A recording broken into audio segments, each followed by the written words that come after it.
Hello friends, study with ज्ञान प्रकाश में आप सभी का बहुत बहुत स्वागत है। CTET, UP TET, super TET exam के लिए ये सीरीज बहुत पहले स्टार्ट की गई थी, जिसका भाग 8 यानी कि पार्ट 8 आज हम लोग करेंगे डिस्कस।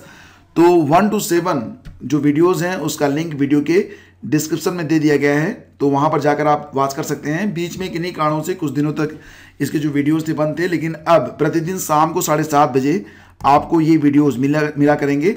तो आप अच्छे से तैयारी करिए और स्टडी जीके का ये वीडियो आपकी बहुत अधिक हेल्प करेगा। हम यहाँ पर डिस्कस करेंगे प्रतिदिन सीटेट, यूपी टेट और सुपर टेट को ध्यान में रखकर, साथ ही साथ यूपी ट्रिपल एससी के प्रश्नों को भी यहाँ पर डिस्कस किया जाएगा। तो ये सेशन काफ़ी इंपॉर्टेंट होगा अगर आप स्टडी जीके की प्रॉपर तैयारी करना चाहते हैं तो फ्रेंड्स शुरू करते हैं आज के वीडियो को। और एक बात और भी कि अगर आपको नोटिफिकेशन नहीं मिलता है, क्योंकि यूट्यूब कभी कभी नोटिफिकेशन नहीं भेजता है, तो आप हमारे टेलीग्राम चैनल, जिसका लिंक इस वीडियो के डिस्क्रिप्शन में भी है, सिंपली आप @study with ज्ञान प्रकाश लिखेंगे तो आपको लिंक मिल जाएगा। तो चैनल से आप लोग जुड़ जाइएगा, वहाँ पर आपको नोटिफिकेशन मिल जाया करेगा।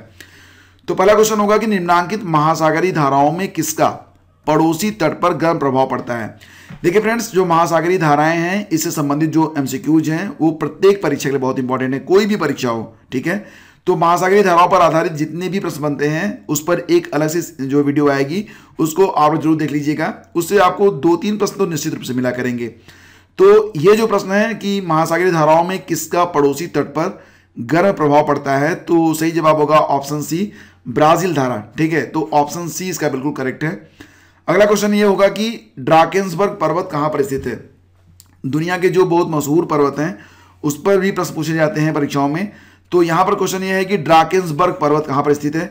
ये प्रश्न सीटेट की परीक्षा में पूछा गया था 2016 में, और इसका सही जवाब है दक्षिण अफ्रीका। दक्षिण अफ्रीका में स्थित है ड्राकेंसबर्ग पर्वत, ये भी याद रखना। और वह ग्रह जिसका कोई उपग्रह नहीं है, अगर ये क्वेश्चन आएगा ज्योग्राफी के अंतर्गत, तो वह ग्रह जिसका कोई उपग्रह नहीं है, तो 2 ग्रह हैं, ठीक है।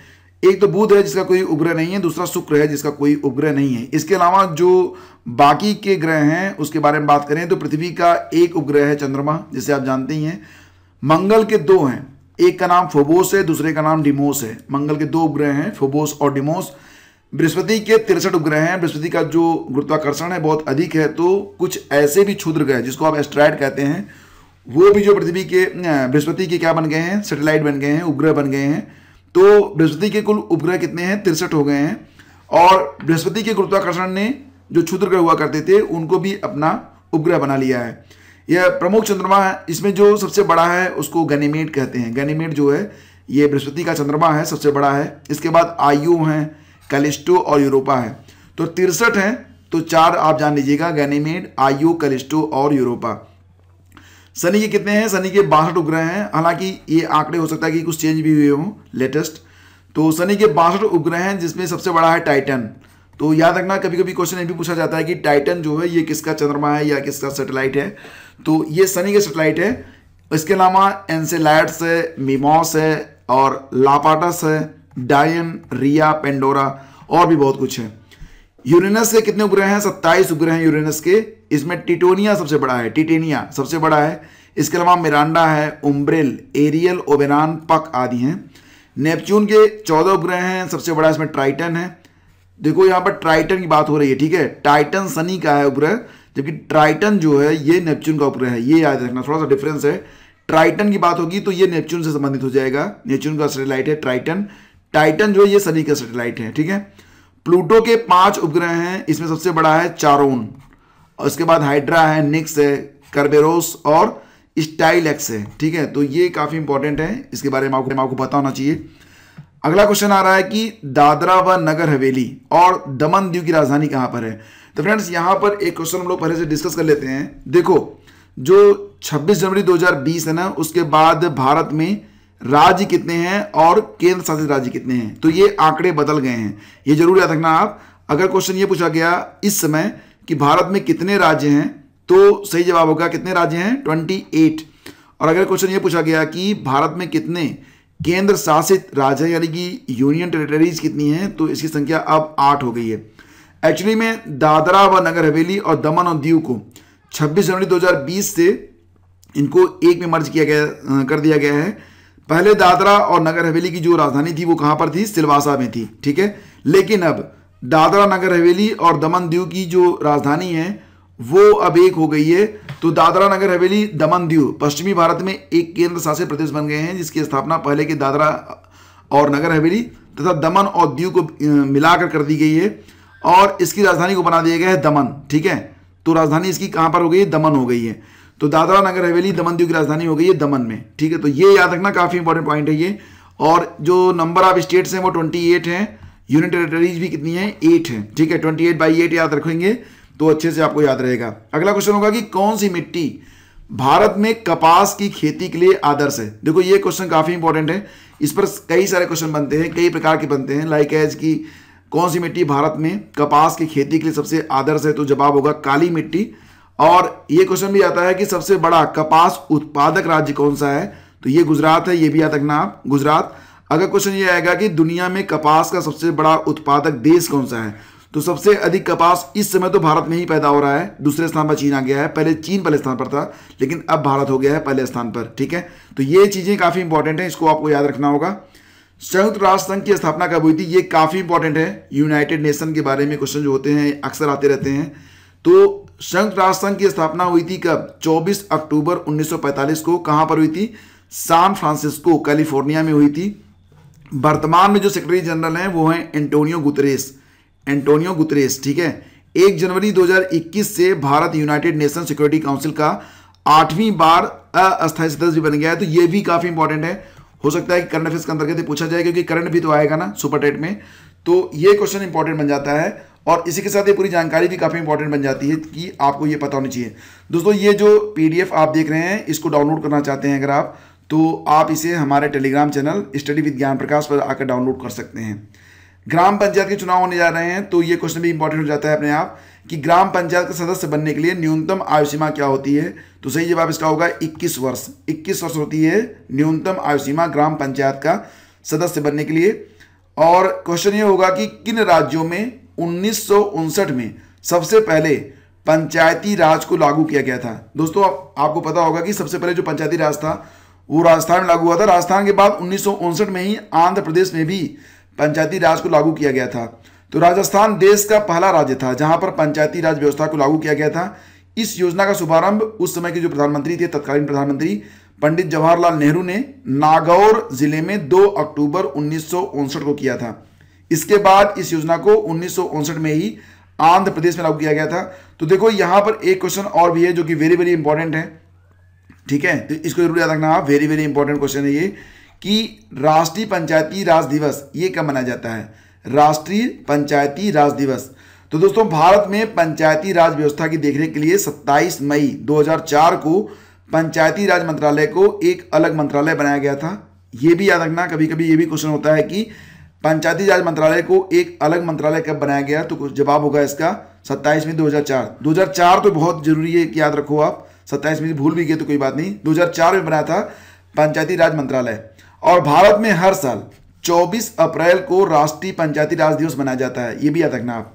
और इस दिवस को मनाने का जो कारण है वो ये है कि 73वां संविधान संशोधन अधिनियम 1992। देखो ये जो 73वां संविधान संशोधन अधिनियम है ना, ये काफी इंपॉर्टेंट है। मैं देख रहा हूं कि एग्जाम में बहुत बार पूछा जा रहा है। ये किससे जुड़ा हुआ है? ये पंचायती राज से जुड़ा हुआ अधिनियम है जो कि पारित हुआ था 1992 में।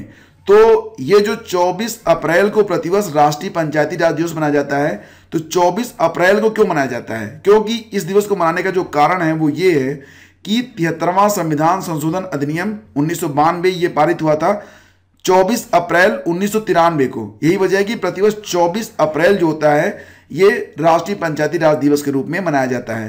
तो उम्मीद करता हूं कि ये जो आप सेशन देख रहे हैं काफ़ी इंपॉर्टेंट है आपके लिए और बहुत सारे MCQs आपके क्लियर हो रहे हैं। तो दोस्तों यहाँ पर हम क्वालिटी पर ध्यान देते हैं, क्वांटिटी पर नहीं। हो सकता है कि नंबर ऑफ क्वांटिटीज आपको यहाँ पर कम दिखाई दें, लेकिन जो चीज़ें आप यहाँ पर जान पा रहे हैं वो अन्यत्र आपको एक साथ जानने को बिल्कुल भी नहीं मिलेगा। ठीक है, 73वां भारतीय संविधान संशोधन किससे संबंधित है? Very very very important question. ये तो पूछा ही पूछा जाएगा। मतलब ये जो चारों परीक्षाएं हैं ना, सुपर टेट की 2 परीक्षाएं हैं, यूपी टेट है, इसके अलावा सी टेट है और TGT की परीक्षा, 5 परीक्षा हो गई, और यूपी SSC जोड़ लो, यूपी से जोड़ लो, तो कोई भी परीक्षा होगी ये क्वेश्चन तो सर्तियां पूछा जाएगा, देख लेना। 73वां भारतीय संविधान संशोधन ये संबंधित है किससे? पंचायती राज प्रणाली से। और ये पारित हुआ था 1992 में, मैं आपको बता चुका हूँ, ठीक है। तो ये जरूर याद रख लेना, ये काफ़ी इंपॉर्टेंट है। और 1992 को संविधान में 73वां संशोधन कर पहली बार पंचायती राज संस्थान की पेशकश की गई। इसके तहत स्थानीय निकायों को जो है शक्तियां दी गई थी। पंचायती राज के तहत गांव, इंटरमीडिएट स्तर पर और जिला स्तर पर पंचायतें संस्थागत बनाई गई हैं। राष्ट्रीय पंचायती राज दिवस जमीनी स्तर से राजनीतिक शक्ति के विकेंद्रीकरण के इतिहास को बताता है, उनकी आर्थिक विकास और सामाजिक न्याय की शक्ति को दर्शाता है। राजस्थान देश का पहला राज्य बना था जहां पंचायती राज व्यवस्था लागू की गई थी और इस योजना का शुभारंभ तत्कालीन प्रधानमंत्री जवाहरलाल नेहरू ने नागौर जिले में 2 अक्टूबर 1959 को किया था, जबकि पहला राष्ट्रीय पंचायती राज दिवस 2010 में मनाया गया था। तो अगर क्वेश्चन ये पूछा जाएगा कि पहली बार राष्ट्रीय पंचायती राज दिवस कब मनाया गया था, तो जवाब इसका बनेगा 2010 में। तो ये लाइन बहुत इंपॉर्टेंट है, ठीक है। और ये पीडीएफ भी आपके लिए बहुत ही जरूरी है, जिसको डाउनलोड करके आप जरूर देखिएगा। आगे बढ़ते हैं। अस्पृश्यता की समाप्ति का संबंध किससे है? Very very very important. अस्पृश्यता की जो समाप्ति है, छुआछूत और भेदभाव की समाप्ति का जो संबंध है वो अनुच्छेद 17 से संबंधित है। तो ऑप्शन बी इसका बिल्कुल सही है, ठीक है। इसके बाद अगला क्वेश्चन होगा कि निम्नलिखित में से किस राज्य की सीमा बांग्लादेश से नहीं मिलती है? दोस्तों आपको जो है मैप के बारे में भी काफी अच्छी नॉलेज होनी चाहिए। मैप आप जरूर देखा करो जब आप स्टडी किया करो। और अगर आपके स्टडी टेबल के पास मैप नहीं है, ठीक है, तो देखो मैप को आप अपने मोबाइल में भी रख लो, सेव कर लो HD क्वालिटी में, ताकि जब भी कोई ऐसा क्वेश्चन आए आप तुरंत उसे देख सको। दूसरी बात यह है कि किस राज्य की सीमा बांग्लादेश से नहीं मिलती है। अगर आप मैप रोज देखोगे, अब यही क्वेश्चन है, इसको मैप में देख लेते हैं कि किस राज्य की सीमा बांग्लादेश से नहीं मिलती है। तो ये मैप आपके सामने आ रहा है, इसको देख लो, ये मैप हो गया। अब यहाँ पर बांग्लादेश कहाँ पर है? ये जो सफ़ेद वाला पोर्शन है आप देख रहे होगे यहाँ पर, तो ये जो बांग्लादेश है इसको आप यहाँ से देख सकते हो, ठीक है, सफ़ेद वाला। तो यहाँ पर जो विकल्प हैं, विकल्पों को देख लेते हैं, विकल्प कौन कौन से दिए गए हैं। तो विकल्प इसमें दिए गए हैं मणिपुर, मेघालय, मिजोरम और त्रिपुरा। तो नीचे से आते हैं त्रिपुरा, मिजोरम, मेघालय को देख लेते हैं पहले। तो त्रिपुरा कहाँ पर है? देखो यहाँ पर त्रिपुरा जो है सटा हुआ है ना, त्रिपुरा का ये त्रिपुरा है, ये टच हो रहा है। मिजोरम भी सटा हुआ है और मेघालय भी, ठीक है। तो इसका मतलब हुआ कि मणिपुर जो है देखो ये सेपरेट है। तो मणिपुर जो है, जो मणिपुर की सीमा है वो बांग्लादेश से टच नहीं हो रही है। तो मैप देख लोगे तो फिर कभी आपको भूलेगा नहीं, ठीक है। तो इस प्रकार से मैप को देखते हुए पढ़ो। और ये क्वेश्चन भी काफी इंपॉर्टेंट है, बृहदेश्वर मंदिर ये कहां पर स्थित है? बृहदेश्वर मंदिर, तो दोस्तों ये स्थित है कहां पर? तंजावुर को हो या फिर तंजौर को हो, जहां भी हो, तो ऑप्शन ए इसका बिल्कुल करेक्ट है। ये काफी खूबसूरत मंदिर है। तो दोस्तों इसे जो है राज राजेश्वरम मतलब मंदिर भी कहा जाता है, राज राजेश्वरम मंदिर, जो कि तमिलनाडु में स्थित है। तमिलनाडु के तंजौर या फिर तंजावुर में यह एक हिंदू मंदिर है जो बना था 11वीं सदी में। और इसे जो है पेरूवुटैयार कोविल भी कहते हैं। पेरूवुटैयार कोविल, ये तमिलनाडु की भाषा है, पेरूवुटैयार कोविल। तो यह मंदिर पूरी तरह से ग्रेनाइट से बना हुआ है। विश्व में यह अपनी तरह का पहला और एकमात्र मंदिर है जो कि ग्रेनाइट का बना हुआ है। यह अपनी भव्यता, वास्तुशिल्प और केंद्रीय गुंबद से लोगों को आकर्षित करता है। इस मंदिर को यूनेस्को ने विश्व धरोहर भी घोषित किया हुआ है। निर्माण हुआ था 1003 से 1010 के बीच और करवाया था किसने? चोल शासक प्रथम राजराज चोल ने। तो ये भी याद रखना आप इसको, राजराज चोल ने इसको जो है बनवाया था। उनके नाम पर इसे राज राजेश्वर मंदिर नाम दिया गया है। यह अपने समय के विश्व के विशालतम संरचनाओं में गिना जाता है। इसके 13 मंजिलें हैं और 13 मंजिले जो भवन है, सभी हिंदू आदि स्थापनाओं में मंजिलों की संख्या विषम होती है, तो यहाँ पर 13 रखी गई हैं। इसकी ऊंचाई लगभग 66 मीटर है और मंदिर भगवान शिव की आराधना को समर्पित है। ये मंदिर किसको समर्पित है? भगवान शिव को समर्पित है। तो दोस्तों एक बात और भी याद रखना कि हिंदू जो धर्म है इसमें जो विषम संख्या है उसको अधिक महत्व दिया जाता है, तो इसलिए यहाँ पर 13 मंजिलें बनाई गई हैं, ठीक है। तो दोस्तों अब एक क्वेश्चन है आप लोगों के लिए। ये क्वेश्चन यूपीटीटी की परीक्षा में पूछा गया था 2011 में सोशल साइंस के अंतर्गत, यानी 6 to 8 लेवल पर।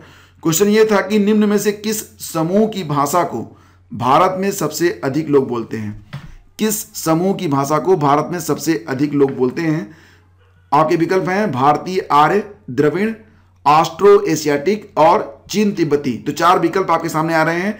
इसका जवाब मैं दूंगा आपको इस वीडियो के अगले पार्ट में, ठीक है। और यही सेम क्वेश्चन आपसे पूछा जा रहा है हमारे टेलीग्राम चैनल स्टडी विद ज्ञान प्रकाश पर, जहां पर आपको सीधे सीधे इसका आंसर मिल जाएगा। मैं भी वहां पर तुरंत ही फीडबैक दे देता हूं। वहां पर आप कमेंट भी कर सकते हैं और सीधे सीधे आंसर भी दे सकते हैं। तो जुड़ जाइए हमारे टेलीग्राम चैनल से, जहां पर आपको इस वीडियो लेक्चर की ये पीडीएफ भी आपको प्रोवाइड की जा रही है। Thank you so much for watching the video पसंद आया तो आप इस सीरीज को अगर पसंद कर रहे हैं तो इसे लाइक जरूर करिएगा, क्योंकि लाइक करने से हमें बहुत अधिक मोटिवेशन मिलता है। मैं जरूर देखता हूं कि कितने लोगों ने वीडियो को देखा और उस पर लाइक कितने आए हैं। Thank you so much, have a great day. जय हिंद।